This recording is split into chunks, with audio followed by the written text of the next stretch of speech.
let's go right into the overalls. What the hell was that? Were you not cold with the overalls after the game? Let's just jump right in.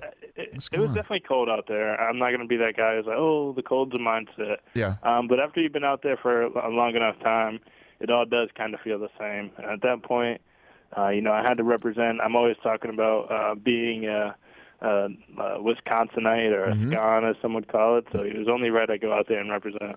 That's a choice. I'll be honest with you. Don't you think that's a choice? What you did. So walk me through the process. Did you know?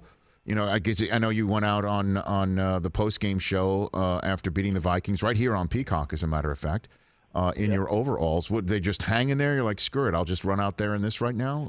Walk me through the process. It's actually what I wore pregame. Oh. So I wore it walking in the locker room. It's just kind of, I really thought they embodied that work pail mentality. I just kind of wanted to, everybody was talking about, it's going to be physical, it's going to be a gritty game. And that's just kind of, the mentality I had. So really it was for the mentality for me, just kind of getting myself into that idea. It was also funny. And then, I was like, hey, you started with it, you got to finish with it. So here we go, back outside in the overalls. Well, I mean, in a way, that's the way you finish it for the Green Bay Packers these days. Like you seem to be in the role in certain ways of finisher. Has that been discussed with you, that, protecting leads, finishing things off, rolling you downhill, getting first downs, taking time off the clock, and putting a W on the board, AJ Dillon? It's definitely something I take a lot of pride in. When you get the ball in your hands as a running back, or honestly any position, but that late in the game, and you kind of know the situations to, keep control of the ball, keep control of the game. It is a lot of confidence knowing that your teammates, obviously 12 and the coaches and staff and everybody believes that, you can get the job done and do it at a high level. So, I do look at those opportunities where I'm out there closing, as you say, or finishing as a big sign of respect, like they, know I can get the job done. So, it's cool. Just always trying to find my role and help out the team as much as possible. And in terms of 12 and finding your role in 12, obviously referring to your quarterback in Aaron Rodgers, I kind of want to dive into this a little bit with you, A.J. Dillon, because lost amongst all the hoopla about Jordan Love's drafting and what that meant, if you will, was the fact that you were also drafted. And the conversation was, why take him too? That, and I'm wondering, how did you take that conversation that was being had nationally about your drafting? Because, there was another Aaron there too. And it's just like, well, how does that help out the 12 Aaron by taking a quarterback and then taking somebody else at the running back position when there's Aaron Jones there? How did you handle all that, A.J. Dillon? Obviously I saw, I did see everything. And, I'm the type of person, like, I do, like, read through, like, the media and things that people say. But I just like to read it just because I like to see what's going on. But neither, the good stuff nor the bad stuff is ever anything that gets me off of, like, my even keel.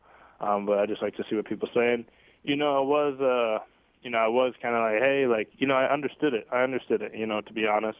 I hadn't been seen as much as a pass catcher. And in this offense as a running back, you do have to be able to play all three phases of running back. You need to be able to catch, you need to be able to run the ball, obviously, and you also need to be able to protect.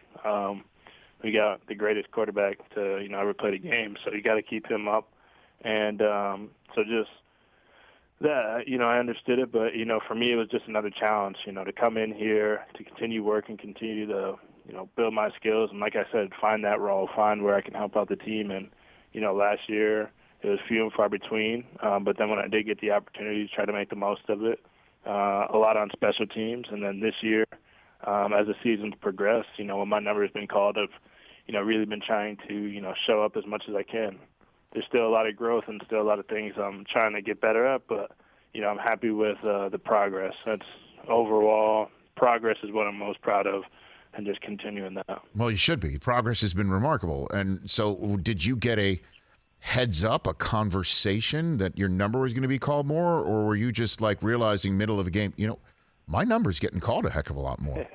How did that work for you?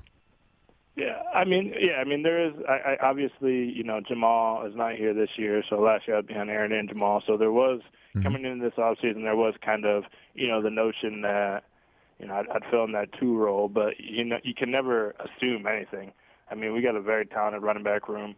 Obviously, Kylan Hill's hurt right now, but he's an exceptional running back as well as Patrick Taylor. Exceptional guys and great to be around. So, we got a lot of talent in our room, and the good thing about it is, we all have that iron sharpens iron mentality. We're really close in there, and it's really a brotherhood. So it's a great, environment to work and grow off of. And Aaron Jones has been like a big brother. Has taken me under his wing since the second I got here. So he's been remarkable in all that growth process I was talking about. Hey, you watched all the way to the end. Thanks for that. Watch more right here.